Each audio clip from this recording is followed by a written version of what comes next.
what are the experiences of our lives. Those influenced me a great deal in my composing.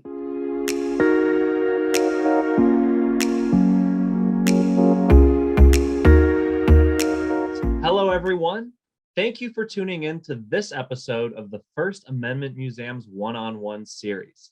Today, I'm joined by our wonderful guest, Judith Shatin. You just composed a piece about the First Amendment. Do you want to give the background and sort of what it is to anybody who might be listening? Thank you, Maxwell. I'm a composer based in Charlottesville, Virginia.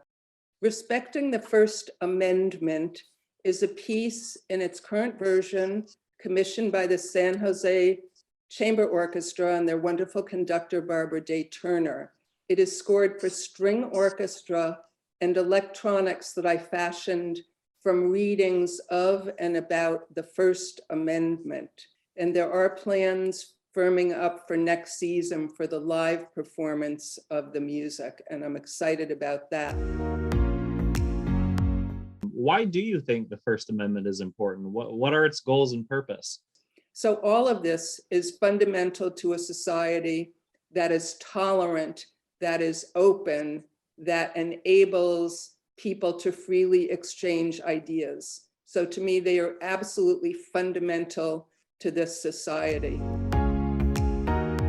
So what was your immediate inspiration to compose a piece about the First Amendment? The inspiration to compose this piece actually came from listening to the various town hall meetings when the Tea Party had first started making noise about the Affordable Care Act. The back and forth at that time inspired me to want to do a piece about the First Amendment, so that even though I disagreed with this stance, I thought it was important that people were allowed to express themselves.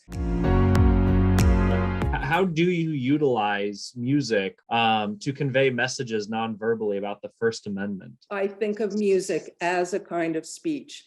It has timbre, it has rhythm, it has shaping that invoke emotional responses from people. So in that sense, I think all music does that.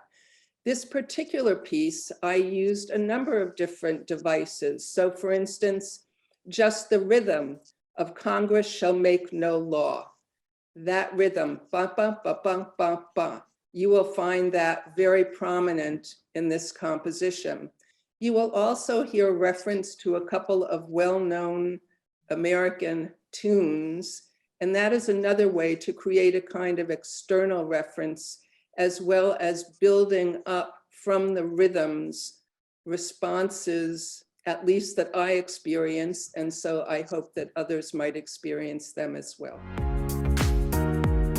So thinking about music as a form of speech, what can music offer, even music without actual words, what can that offer that just mere words can't?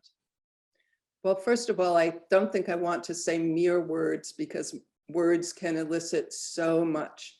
But if you think about listening to someone speak, the timbre of their voice, the tone of voice conveys so much, and that gets amplified 1,000-fold in music.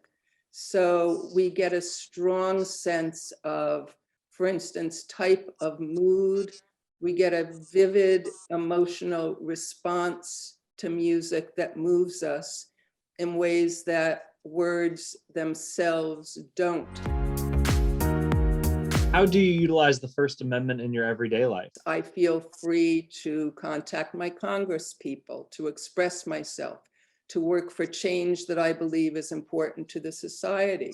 I write letters to editors where I want to express my opinions.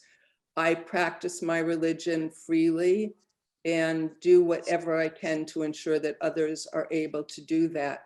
These are so important, and they're under threat in so many parts of the world, and now to some extent in our own society. And one other thing that I would like to add, when we're discussing the opportunity to peaceably assemble, one of the voices that I have is that of Gabby Giffords reading the First Amendment on the floor of the House the day before she was shot while trying to meet with her constituents who are trying to peaceably assemble.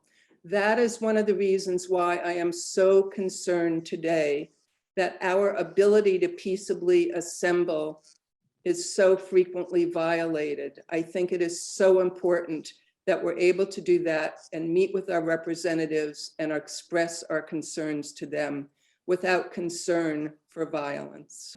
Well, thank you so much for joining us. Thank you very much.